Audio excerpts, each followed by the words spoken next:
I was at my desk enjoying a mid-morning coffee that my assistant brought me, though she used artificial sugar. I threatened to switch to black tea instead. I was thinking about a copyright issue that needed immediate resolution, but the federal government was delaying the release of sensitive material. They were slow as usual, making it hard to get anything done. Federal employees showed extreme incompetence, avoiding responsibility without direct orders. I wondered how many people handled a letter before action was taken. I was stuck, unable to move on to my next project, and facing financial loss if items had to be destroyed. The rise of liberal concerns had complicated simple matters, even changing job titles. I felt too old for this nonsense. "There's a young lady here to see you," said Jackie Stoddard, entering my office. "She wouldn't give her name but handed me this picture." As I looked at the photo, dread filled me. Son of a cow, I thought. Why now? It was a picture of Sharon, my ex, and me on our wedding day, taken 18 years ago. It reminded me of the pain, cheating, and tears. People assumed I had returned to lick my wounds, and they were right. Back then, I didn't understand money or power, but I had changed since. "Ask her if she's Susan or Sandra Press," I said, handing Jackie a USB drive and a Ziploc bag. "If she is, show her the video on this. If she wants a copy, give her everything and return the original to me. Come back afterward, and I'll answer your questions." At 42, I embraced bachelorhood. My short marriage to Sharon Grace McCormick had ruined my trust. Now people had to earn it, which was hard. I stood 6'4" with a 38-inch waist, weighing 200 pounds. I worked out at the gym for 2 hours after work. My brownish-black hair was graying slightly, and I still turned heads. I had a few casual relationships, but marriage and love were not for me. About an hour later, Jackie returned, leaving the door open. She explained that the young lady still had many questions. She sat down, her serious face showing she wouldn't leave without answers. Looking at me with her emerald eyes, she waited for me to speak. "Do you know which one it was?" "Sandra," she replied. "Who is she, and why was she so shocked?" She cried, saying, "We've been lied to all our lives. If my heart's right, he was lied to as well." "Sandra is one of a pair of identical twins. The clip you saw was her mother's last words to me before our first divorce hearing, 7 months before the twins were born. I found out about them through friends and wasn't informed she was pregnant. The rest of the items on the stick detail what would happen if I contacted them. Her father, then with the CIA, got me fired from the FBI with false charges because he hated me. The documents imply there's a contract on my life if I interfere with them. He was a powerful, dangerous man. She divorced me to marry my former best friend, with whom she'd been having an affair for months. As far as I know, he's their natural father." "How did she find me, and what does she want?" "Sandra found an old picture in their attic with your name on it, Googled you, and recognized you. She also found the original marriage certificate and divorce papers. She tracked you down through Facebook and other web searches. She came to find a bone marrow match for her twin sister who is running out of time." "Why come to me? I'm not their father. It doesn't make sense," I replied. "Her mother was with her father months before I knew her. Her father ensured that. Sandra suspected something and convinced doctors to run a DNA test during the bone marrow test. Mr. Press isn't their biological father." "What do you think?" Jackie's expression turned into a big smile as tears formed in my eyes. If Sandra was right, it meant my ex had lied to me all those years ago. I wondered if I might be their father. "I knew she was related to you the moment I saw her," Jackie said, standing up. "She has a look that makes it clear." "Are you ready for perhaps the biggest shock in years, Jackie? Send the information on the stick to my publishers. Tell them to release it in a way that can't be traced back to me and not to disclose my writing name because my life might still be at risk. Stress that it needs to be made public quickly. Then find someone to do a fast DNA test and set up an appointment. If I am their father, I want proof when I confront their mother. If it's true, I need a litigation lawyer to fight for my parental rights. Clear my schedule. I need to go to Susan's hospital ASAP," I said. "Now I've got to find Sandra." "Sandra, come in and introduce yourself," Jackie called. Sandra walked in, and the moment I saw her, I knew. She looked just like my younger sister at 16. I choked up, overwhelmed with emotion. Sandra and I both started crying. Jackie took a few pictures with her phone to capture this life-changing moment, and then left us alone. "Sandra and you have an appointment for blood testing at 1. They promised a rush job, and I charged it to the corporate card," Jackie said when she returned. "I also arranged for you to meet your sister Barbara at Kuntel's at 3 and reserved a private table. Sandra needs to see what we do. Barbara will make sure her kids are taken care of. She knows you have important family news." I stood there, emotional and unsure, watching Sandra walk towards me. I had so many questions. I hugged her tightly as Jackie closed the door. It was hard to grasp that I might be a dad. Sandra seemed to feel the same, trembling as we left my office. We tried to keep things light, taking baby steps to figure everything out. After arranging for the clinic to email the report, we headed out for a late lunch. I learned that Sandra had skipped school and driven all day until she had to rest at a station. I was furious that she would do something so risky, but held my tongue, realizing I might be reacting like an overprotective dad. It also reminded me of something I would have done at her age. When we arrived at Cantel's, I noticed Barb's car. "I know we're here to meet your sister, but why did Jackie set this up without talking to you first?" Sandra asked. "You're about to see what Jackie and I saw when we first met you," I replied. "It will explain why we believe you and Susan are my daughters and why I was shocked when the test came back positive." "Can I call you Dad?" Sandra asked. I laughed and smiled. "I'd love that." Cantel's was a family restaurant, a step up from Red Lobster with an excellent reputation. The owner and hostess led us to our private booth immediately. I ordered a bottle of champagne and extra tissues. Barbara had her back to us, so I asked Sandra to wait while I approached. "Hi, sis. Thanks for meeting me," I said. Barbara looked up and said, "You look happy. What's going on?" "Barbara, stand up. There's someone I want you to meet," I said as Sandra approached. "This is Sharon's daughter, Sandra." Barbara turned and stared, looking like she saw a younger version of herself. They had similar features: long brunette hair, high cheekbones, small ears, light blue eyes, and warm smiles. "Oh my God!" Barb exclaimed. "Paul, you should have warned me. This is unbelievable. How long have you known about her?" "About 5 hours," Sandra said emotionally. I surprised him at his office. Jackie and Dad knew immediately. "Seeing you, I understand why." The server returned with tissues and understood why we needed privacy. Barbara, between tears, explained 3 more people would join us, so the hostess moved us to a larger table. Barbara called her husband to join us and notified our parents to come quickly, calling it a family emergency. Mom asked what was wrong, but Barbara said she couldn't explain. We were all emotional. I got a text from Jackie saying the publisher had released the information, and it would be on the 6 o'clock news. We had just calmed down after our first glass of champagne when Barb's husband and my parents arrived. I laughed hearing my dad's loud voice. "There better be a good reason for this."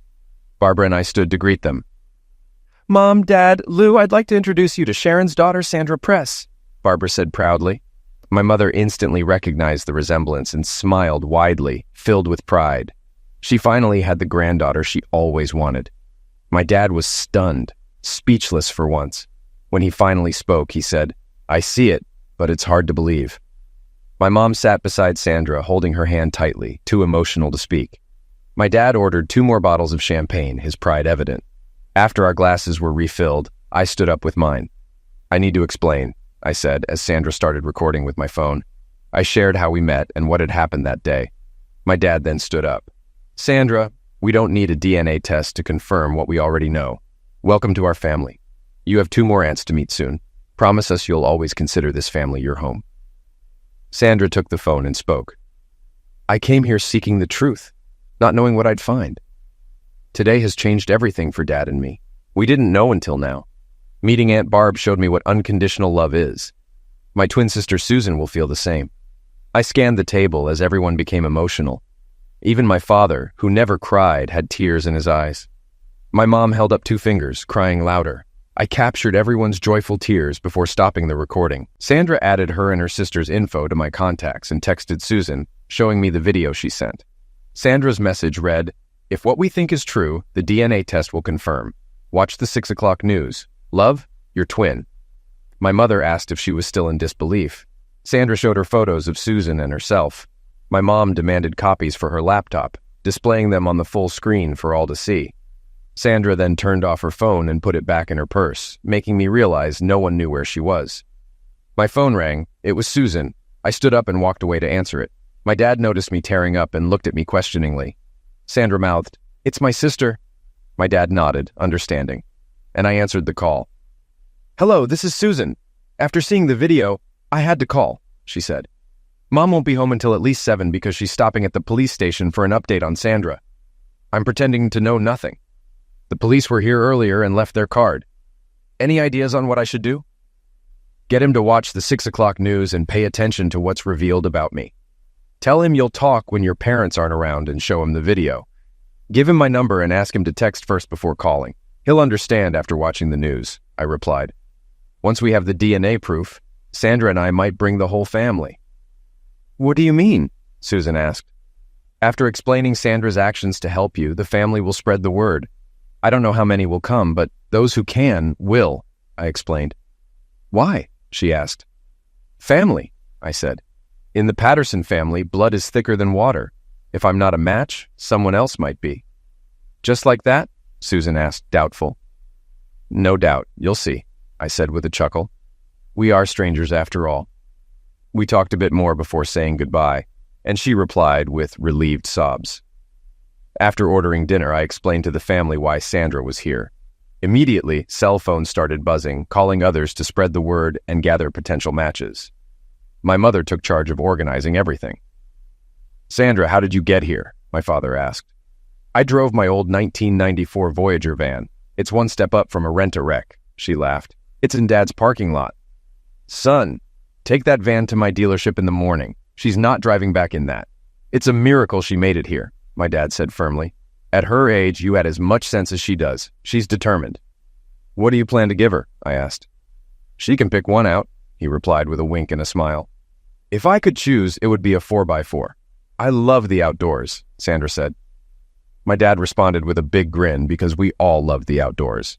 If the weather allowed, we were fishing, camping, or hunting. He started reminiscing about the summer I learned to water ski in barefoot, sharing as many stories like he was holding court. Both my parents insisted that Sandra stay with them for the night, agreeing it wouldn't look right for us to be alone. After dinner, Dad drove them to her vehicle and then drove it home. My mother was thrilled, already planning to spoil her new granddaughter. Dad ended up waiting until 1 a.m. for them to get home. Around 10 p.m., the police investigator called me. It took him 2 hours to complete a background check on me. The media was buzzing with questions about the information I released. We discussed the situation and related problems. Seeing the 3 generations in the video had answered many of his questions. I told him we were rushing DNA tests to confirm our relationship and that Sandra was with my parents.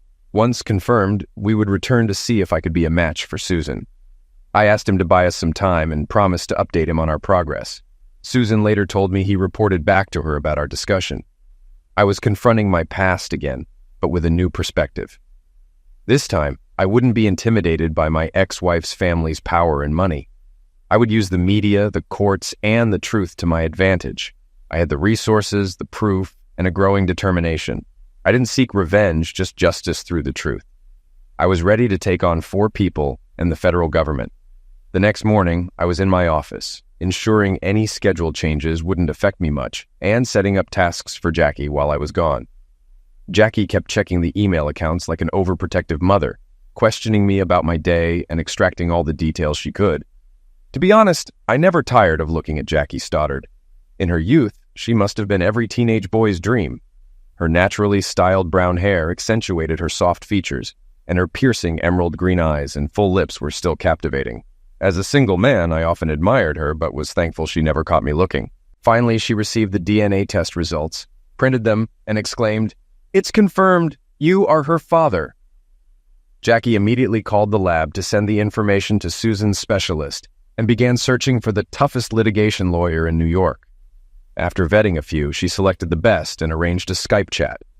The lawyer agreed to work on a percentage basis, confident it was a slam dunk with the DNA proof.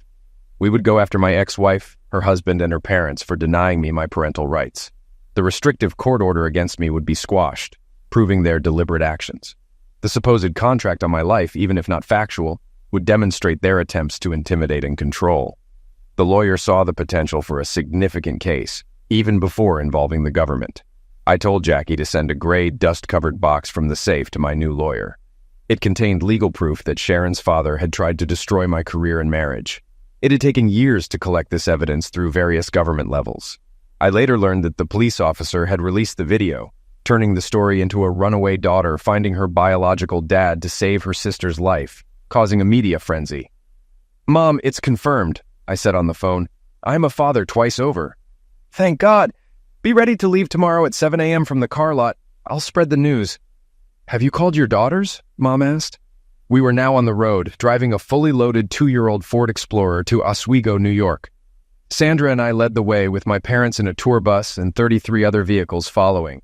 The tribe was on its way when my phone rang. Sandra answered and put it on speaker.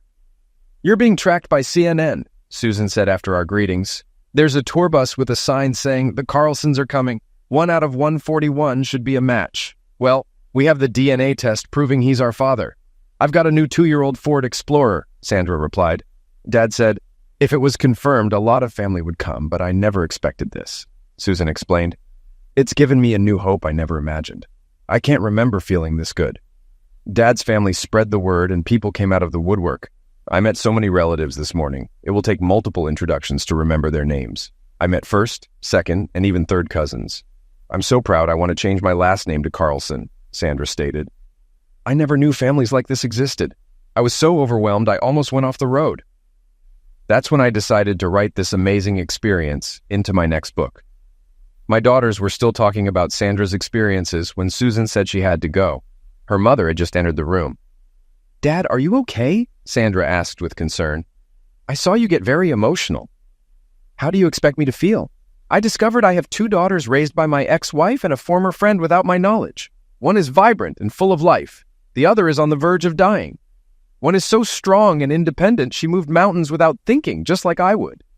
And she wants to take my name, I replied with pride. Emotionally overwhelmed, Sandra replied. I was so focused on saving my sister's life. I didn't think about the impact on you. I wasn't a good match because I inherited a defective gene from our mother. The emotional problems I've caused will be felt for days. Can you forgive me? For what? Coming into my life? Turning everything upside down? No, that's what living is about. You've given everyone another person to love. You've given me a chance to be a real dad, I said through tears. Your grandparents adore you. My mother is so proud. Seeing her face in you means everything. You and your sister have become her favorites by birthright. She's been spoiling us.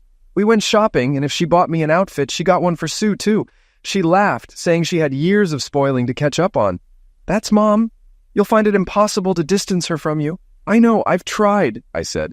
Barb and my sisters will brag about this for weeks. By the end, this will become a family legend shared for years. We learned that as soon as Sharon saw the live news feed about our arrival, she began having severe panic attacks. The walls she had built were crumbling. Susan, feeling vibrant and strong, confronted her as soon as she turned off her phone. Mom, why did you hide the truth about our real dad? Susan asked. When she got no answer, she pressed harder. You hid the truth from us, made decisions about our lives. What gave you the right to play God? Even Dad didn't know. If Sandra hadn't found out about him and sought the truth, would you have let me die? Sharon had no answers, never expecting the truth to come out. Her father had hated Paul from the start and did everything to drive him away. Thankfully, Susan's doctor walked in at that moment. We received DNA from a man we didn't know, proving he is Susan's biological father. He is coming to be tested, and there's a good chance he's a bone marrow match. He should be here tomorrow afternoon, and for his protection, he'll be under guard, the doctor said before leaving.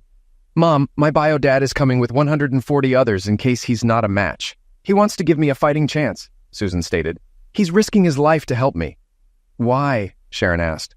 To him and his family, blood is thicker than water. Though I'm a stranger to them, I am family, and family comes first, she replied. You had to know we look like our real dad's mother. Watch this video. It proves everything. Sharon watched the video of my family meeting Sandra. There was no doubt. 3 generations shared the same face. She could no longer deny the truth. Her daughters had proof, and her husband's actions were backfiring. Then a man appeared at Susan's room entrance asking for Sharon. When she admitted she was Sharon Press, he handed her a large legal envelope saying, You have been served. Sharon fell to her knees, sobbing. Susan, furious, felt no pity. Mom, why did Grandpa put a contract on my bio dad's life? Susan asked, knowing she wouldn't get an answer. Arnold Franklin Press had just left a corporate meeting. As he walked down the hall, he was served with legal papers. He sat down in the reception area to read them. The first document was a lawsuit against him and his wife for denying Paul his legal rights as the father of his daughters. The second was against his in-laws and himself, accusing them of conspiring to ruin Paul's marriage and career. It was clear Paul was seeking revenge. demanding sole custody of his daughters. He argued that if Sandra hadn't found him, he would never have known about them. He claimed moral abandonment, suggesting Sharon and Arnold would have let Susan die to keep their secrets. Proving otherwise in court would be difficult given the media coverage. Arnold remembered when he and Paul were university roommates and football teammates. Both had pursued Sharon, but Paul won her over. Arnold had even been the best man at their wedding. However, Sharon's father never approved of Paul due to his background.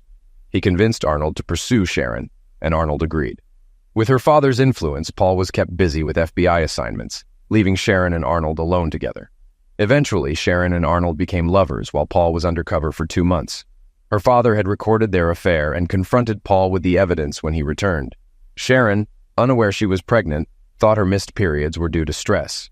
Delighted, her father saw Paul file for divorce immediately. When the twins were born, they knew Paul was the father, but her father had already gotten Paul fired with false charges. It took Paul 4 years to clear his name, during which he left the area in disgrace. Meanwhile, Sharon and Arnold married and had 2 sons. The unedited tapes would prove the conspiracy between Sharon's father and Arnold to break up the marriage. Arnold now wondered how Sharon would react when this truth came out. Sandra, I, and the group arrived at our final stop of the night around 9, exhausted after 14 hours of driving. We ordered a light meal to our rooms and quickly fell asleep until the 5 a.m. wake-up call.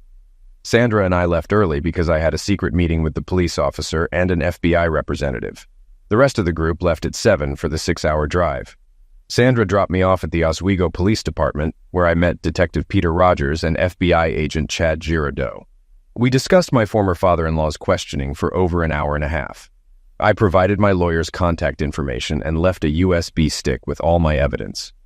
I was placed under official protection until I left town. With a security escort, I was taken to the hospital for a blood draw to see if I could be a bone marrow match. As I approached Susan's private room, I heard Sandra and Susan talking. The hospital staff recognized me by my writing name, and I signed a book for one of the nurses. I walked into Susan's room. "Dad," Sandra said in surprise. "I didn't expect you so soon." "Susan, this is our dad, Paul Carlson." Susan looked frail, her skin loose and her face reflecting the closeness of end of life. Despite this, her smile was wide and her eyes were bright with hope. "Susan, they're rushing the test. It should be done in 30 minutes. The rest of the family is checking into their hotels. My parents are having their bone marrow drawn now and will meet you soon. If there's more than one match, the doctor plans to do a double transplant simultaneously in both arms," I said, trying to keep my emotions in check. Susan broke down in tears. I sat on the edge of her bed and held her until she calmed down. Sandra captured a photo of us both crying tears of joy and relief. She was glowing with pride, and rightly so. I realized how much she had done, and I was overwhelmed seeing my 2 daughters together for the first time. "Grandma, Grandpa, come in and meet my sister," Sandra said. The 5 of us talked for over an hour until Susan's doctor entered smiling. My mother and I were perfect matches for Susan. Dr. Proctor asked if we were ready to be checked in for surgery at 6 a.m. the next day. We both agreed. My dad whispered, "Thank God." We prayed for a miracle all the way up. "Don't you need my parents' permission?" Susan asked. "Normally, yes, but we received a court order this morning thanks to Mr. Carlson. It allows us to proceed if he or a relative is a match. The judge agreed that your mother and her husband weren't putting your needs first," Dr. Proctor explained. "Mr. Carlson will cover all costs not covered by insurance." Sandra smiled. "I'm not surprised, sis. With what Mom and Arnold did, Dad had no choice. Legally, he had no rights, so we used the courts to prevent any delay. A security guard then informed us we were about to be on national news. Susan turned the TV to CNN, which revealed my identity as the author of a popular book series worth an estimated $40 million. Sandra, Susan, and the doctor were amazed. My parents looked at me in shock. They had no idea, thinking I was just an independent corporate financial advisor. "My God, Dad," Susan said. "I've read all your books. They're great." I laughed. After my former life was destroyed, I had to reinvent myself. Writing was my therapy. The first book's success was a turning point, and it grew from there. I keep my books current, exposing the raw truth about world situations, societal views, and morals, whether people like it or not. For the first time in 15 years, I checked into a hospital, along with my mom. My new daughter wanted to share a room with me, but the hospital's security wouldn't allow it. Sandra spent the evening running between 3 different rooms. My dad called some relatives to update them. Sharon and Arnold weren't pleased when they arrived after work. Their attitude was met with coldness. Susan told them she was being prepped for surgery and would receive a double bone marrow transplant in the morning due to a court order. "How?" Sharon asked. "Mom, Arnold, my bio-dad and his mother are perfect matches. Both are donating so I can get a double dose and recover fully," Susan said. "Mom, do you know who Jason Blackstone is? He's your favorite author." "Well, Jason Blackstone is a pen name for Paul Earl Carlson, my bio-dad." Sharon and Arnold turned pale. They had hoped the court case would disappear, but Paul's net worth showed he wasn't after money. He wanted justice. Paul always believed in law and order, which made him a successful agent until his termination. "Mom, did you know your father has been in FBI custody all day? You might want to check with Grandma to see if he's home. Can you explain why this is happening? Sandra and I want to know," Susan said with a big smile. "Sandra's somewhere in the hospital, either in Dad's room or Grandma Patterson's if you want to see her." Sandra and I were in my hospital room discussing how she would handle her mother when Sharon found her. A security guard knocked and poked his head in. "Mr. Carlson, do you know a Jackie Stoddard?" I said, "Yes." He opened the door and Jackie came in. Jackie had been my sidekick for 10 years. I had supported her through her divorce after her husband got his assistant pregnant. She was now 35 and a single mother, still adjusting to single life, but still wore her wedding diamond. My family and I loved her, and I often wondered why she hadn't found someone. "What are you doing here?" I asked. "I'm here to do what I always do. Look after you. Dr. Proctor said you'd be here for at least 3 days and suspected you were a match. Your arm will take a week to heal enough for light activities. I booked a private jet and a hotel using the corporate card," Jackie explained. Sandra texted me, "Dad, FYI, she loves you. She couldn't stay away." I raised my eyebrow. The guard poked his head in. "Sharon and Arnold Press want to see you. Will you allow them in?" "Only after they've been searched," Jackie said. "What's your relationship with Mr. Carlson?" the security officer asked. "I'm his fiancé. Didn't you see my ring?" Jackie replied. Sandra winked at me and mouthed, "Told ya." I laughed. As Sharon and Arnold entered, Sandra spoke.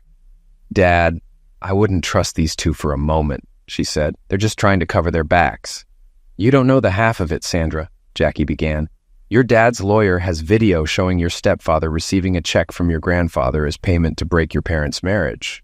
If successful, he would manage your grandparents' finances for a 3% annual fee." "How do you know this is true?" Sharon asked. "And who are you?" "Mom, she's Dad's fiancée and a master researcher. Her name is Jackie Stoddard. I trust her more than you," Sandra said firmly. Sharon's face went white. Her daughters were distancing themselves from her, and there was nothing she could do. "Jackie speaks the truth, Sharon," I explained. "I ordered my lawyer to release all the video and audio tapes to the FBI, including a letter from your father admitting he paid for the recordings. Your father's hatred for me was so great, he didn't care about the cost or who he used to get what he wanted." "Is this true?" Sharon asked Arnold. Seeing his expression, she knew it was. Sharon realized what she lost when I divorced her, the only man who truly loved her. "Jackie, a word of advice. Don't let others manipulate you like I did. Paul, I want to talk to you alone after the surgery. Right now, I need to go home and reflect. Sandra, will you walk with me to my car?" Sharon asked. Sandra said, "I'll be back soon.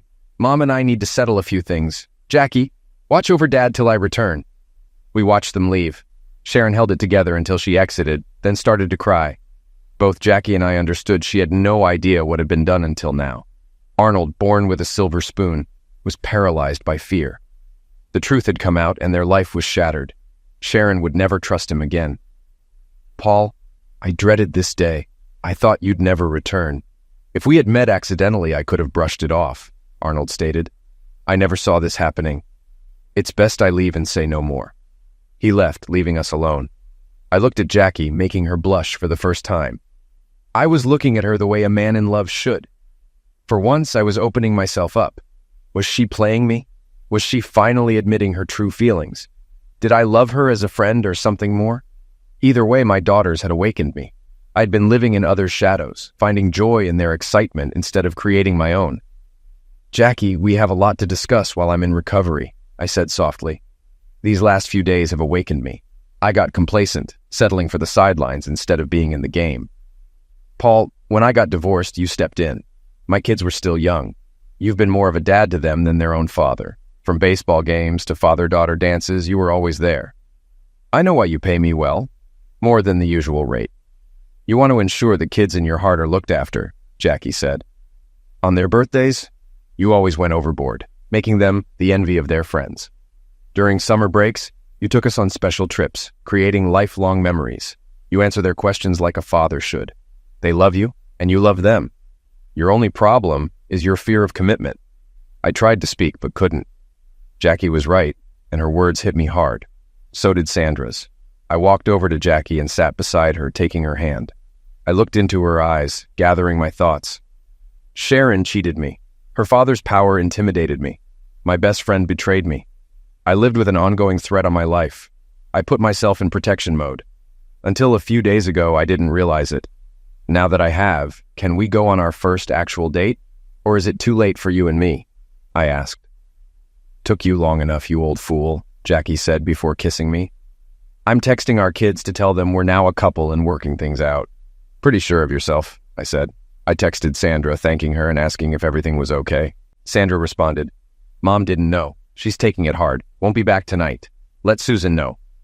Jackie and I went up to Susan's room. After introducing Jackie as my girlfriend, we told her what had happened earlier and showed her Sandra's text. We had just finished when my sister Barbara entered. I just had to meet her, Barbara said. Jackie, what are you doing here? I want to say something. But Barb figured it out. He finally clued in, didn't he? She said with a smile. Took him long enough. Susan, this is your Aunt Barbara, and the man entering is your Uncle Lou, Barbara's husband, I said.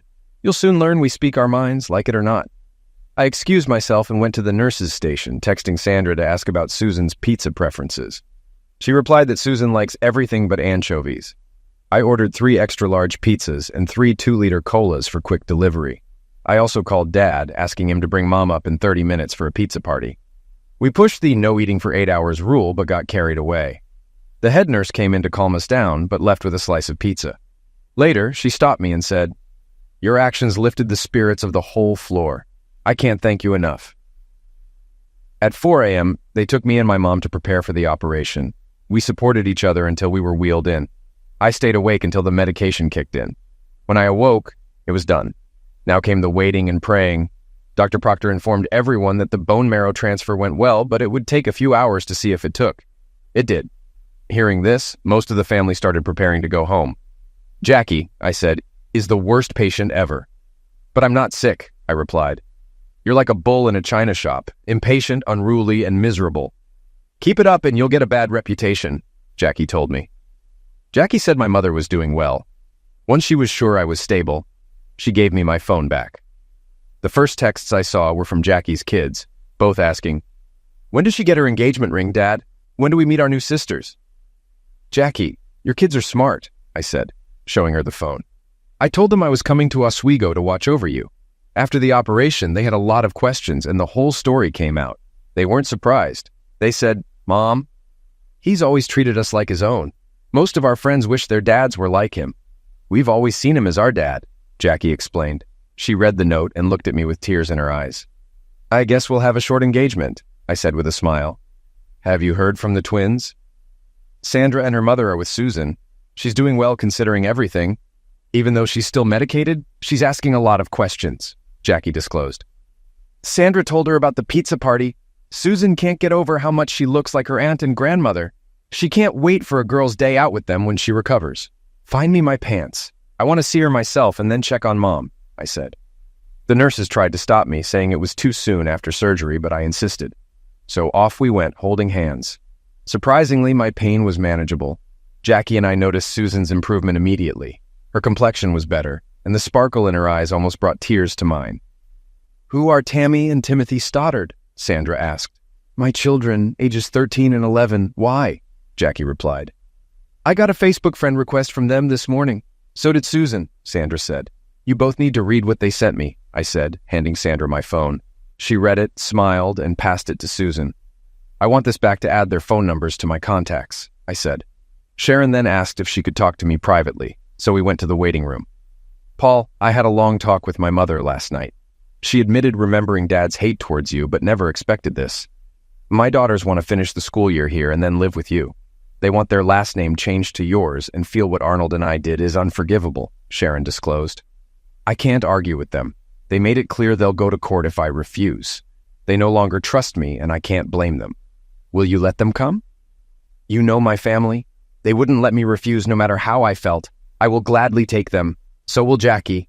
We'll just need a bigger place. I'll drop the suit against you if you agree to joint custody, I replied.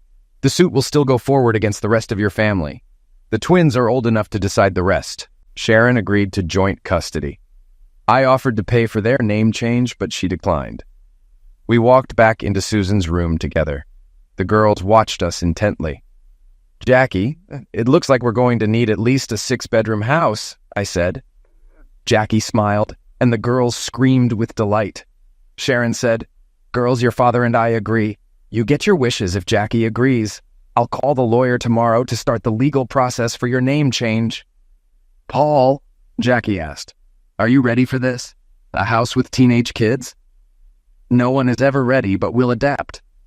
I'm just getting used to the idea of 2 carrying my name, I said. Make that 4. Tam and Tim want you to adopt them. They're already signing their names as Carlson. Jackie said, Call Roger Mouser's firm to start the paperwork. Then text the kids to let them know our plans. Let's find out which area has the best schools so we know where to look for our new home. Sandra picked up her phone, opened her contacts, and made a call on speaker. Hello, Tammy said. Who are you, and what do you want? This is Sandra, your soon-to-be older sister. Is Timothy with you? Sandra explained. Can you prove it? Because I can't, Tammy said. Dad taught us not to take calls or messages from unknown sources without proof. Seriously, are you scamming me? Tammy, Paul and I are getting married, Jackie said. You were talking to Paul's daughter, Sandra. We're all going to be Carlsons. Susan and I are changing our last name, and your dad and I have started the process for him to adopt you and change your name to Carlson too, Sandra added. Sweet. Let Dad know it's about time. How is Susan? Timothy replied. We've been waiting to hear. Jackie and I exchanged a look, witnessing the first conversation of our blended family. She squeezed my hand in support. I am improving, Susan said. So far, so good. I'll text you both so you can add my number. Susan, Sandra, our dad is the only father we've known. Our bio dad was gone before we knew him. Your dad has been better than any of our friends' parents. Mom's been in love with him for a long time. When we get together, we need you to accept that we're all siblings, nothing more, nothing less. Tammy and I won't let anything come between them, Timothy said firmly. Both of my daughters agreed. Jackie, with tear-filled eyes, said, They're showing your morals and standards. You should be proud they took your values to heart. I was. We said goodbye for now and headed to see my mom. Dad was with her when we walked in, taking them by surprise. My dad saw a look from Jackie that made him smile. He knew something was up. Mom, I said, you're up and about already. Have you seen Susan? How does she look? Her complexion is improving and her spirits are up, so it's looking good, but it's still too early to tell, I replied. We need to have a serious talk if you both have the time. We're not going anywhere, so let's get to it, my dad responded. Susan and Sandra will live with me after the school year. They'll change their last name to ours, I said. Sharon agreed to joint custody and the name change. It was the twins' idea. That's wonderful, both my parents said. That's not all, Jackie added. Your son has decided to make an honest woman out of me. Elizabeth, are you ready to help plan a wedding? My mom got teary-eyed, and my dad had a big smile. They didn't have to say they approved, we knew. I will be adopting Tammy and Timothy, and they will take my last name. Also, Jackie and I will start house hunting as soon as we get back, I added. What got your head out of your back? My dad asked. We all knew how you both felt about each other. I've been trying to get your mother's approval to knock some sense into you. Earl Carlson, behave yourself. You're not at the yard selling a car, Mom said. Jackie, have you thought about your wedding plans? We haven't discussed it much, but since we're blending 3 families, it should be a family affair. Barb can be my maid of honor, Lou Paul's best man, his brothers-in-law as ushers, Susan and Sandra as bridesmaids, Tammy as the flower girl, and Timothy as the ring bearer. Dad, will you walk me down the aisle with my father? Jackie said with a grin. Depends on who's paying the bill and if the 19th hole is stocked with Jack Daniels, Dad replied, laughing. What do you think, Paul? Jackie asked. It's perfect. It will unite us all. If that's what you want, let's do it, I replied. Should we invite Sharon? Both my parents firmly said no. Mom, Dad, in the next few weeks, the media will reveal a lot. I'm suing the federal government, Sharon's parents, and her husband. I believe Sharon was as much a sufferer as I was. I paid the price years ago, and now Sharon is paying in ways we can only imagine. She thinks she's lost her daughters forever, I explained. Inviting her might help the twins and her forge a new relationship and move on from the past. Jackie and my parents looked at me in awe. Where did that wisdom come from? My dad asked seriously. These last few days have taught me a lot, I replied, holding Jackie's hand. Sandra's arrival made me grasp life again. We returned to my room, and I quickly fell asleep, exhausted from the surgery. Jackie stayed by my side and watched the news. Christopher McCormick and Arnold Press had been arrested for lying to the FBI. The person behind the contract on my life turned state's evidence. My lawyer released details of my firing from the FBI, prompting an internal review. When I woke up, Jackie filled me in. Dr. Proctor informed us that my mother and I would be released the next day. You'll need follow-ups and to get your stitches removed, he said. Susan is doing better than expected. The big question is how she'll respond as she's weaned off her meds. We talked to my parents, who decided not to leave the city until Susan was on the road to recovery. They would fly back with us on the private plane. Dad booked into the same hotel as Jackie, and the bus driver was instructed to head back. Over the next few days, the media exposed the deception, backstabbing, and political deals that ruined my marriage and career. They spent a day discussing how Sharon's father manipulated her into believing the rumors and lies. Sharon was publicly dissected like a frog. Jackie and I were headed to visit Susan one last time before going home. Dr. Proctor had proudly said she was on the road to a full recovery. Someone must have disliked the negative press about the Fed's past dealings with me, because the security release my publisher and I were waiting for was granted. Over 1 million hard copies would be released to the market within 2 weeks. I had 2 first editions delivered overnight. After I signed them, Jackie wrapped them, and we hid them in a shopping bag. We made sure Sandra would be there when we entered Susan's room. Your dad and I have set the wedding date for the first weekend in August. Aunt Barbara will be my maid of honor. I was wondering if you two would be my bridesmaids, Jackie asked. Susan exclaimed, "Hell yes. Jackie, when I first walked into Dad's office, I was scared stiff. You recognized me immediately and said, 'You're Sharon's daughter. How are we going to handle this?' It stunned me. You accepted me from day one. I will proudly be in your wedding party if you'll allow me to call you Mom." I watched as the 3 of them hugged.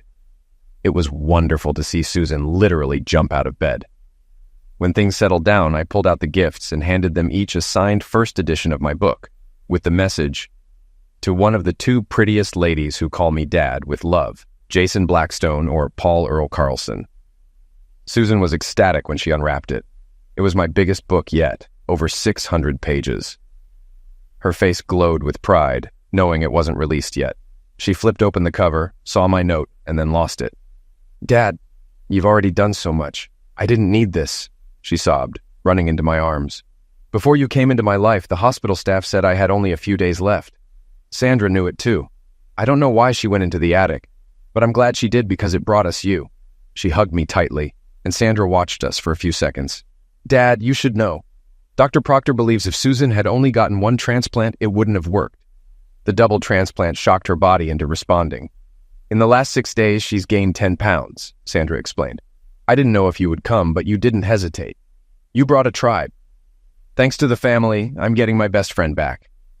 "How's your mom holding up?" I asked, trying to change the tone. "She's filed for divorce and is going to therapy to deal with a lifetime of lies. She now understands what you went through and is ashamed," Susan said. "She says only someone who has experienced it can understand that it's a living hell. Her work and friends are her support. Mom is strong and will get through it. The key will be getting her to trust again. Right now she doesn't know who or what to believe. Sandra, even with family support, it can take years to regain trust. It requires an unexpected act of faith. For me, it was Sandra walking through my office door," I said. "Thank God you did. Paul had me believing I'd die an old maid waiting for him," Jackie added with humor. "Now, girls, stand by your father so I can capture a few photos. The best one will be an 8x10 for his desk." When we stepped off the plane, we were surprised by Jackie's parents and children there to greet us. The kids nearly knocked me down with their excitement, which spread to all of us. My dad enjoyed hearing them call me Dad. I realized Timothy would have 2 older sisters and 1 younger, just like me. Tammy hugged my mom and said, I'm glad you're becoming my grandmother. I reflected on how quickly my life was changing with unexpected blessings. Jackie and I decided to shelve our pre-Sandra plans until after the wedding. Jackie knew our needs, so I let her handle finding a new home. This gave me time to write my first fiction book. My previous works exposed corruption and cover-ups. We stayed in touch with the twins, and Jackie found a 20-acre property with a barn needing repair. Susan was improving and returned to school part-time. We had a firm design our house with steel and brick, including an outdoor kitchen, large patio, pool, and a 4-bay garage. Jackie's reduced office time let me work harder, with an editor from my publisher helping. I wrote over 300 pages, publishing my first book under my real name. Sharon used my lawyer to divorce Arnold, securing alimony and education costs. My cases were in mediation as they lost the will to fight. Tammy, Timothy, Jackie, and I awaited the twins' arrival after their last school day. Timothy saw them driving up our new driveway. We all went outside to greet them. As they stepped out of the Explorer, I realized Susan's recovery was so remarkable I couldn't tell her from Sandra. Jackie whispered, "We'll figure it out." Timothy, playing big brother, carried their luggage as Jackie showed off the house. In my office, 3 copies of my latest book, Unexpected Blessings, sat on my desk. It was a fictionalized story of us,